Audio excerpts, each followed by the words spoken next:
C, look and watch তিনটার অর্থই দেখা। তাহলে আমরা কখন কোনটা ইউজ করব এটা নিয়ে নিশ্চয়ই কনফিউশন আছে। চলুন আমরা জেনে নেই। সি অর্থ চোখে দেখা। কোনো কিছু আপনার চোখের সামনে যদি চলে আসে তাহলে আপনি সি ইউজ করবেন। such as I see a bird in the sky. Look at, তাকান।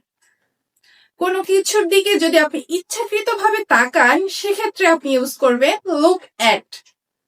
Look at the bird.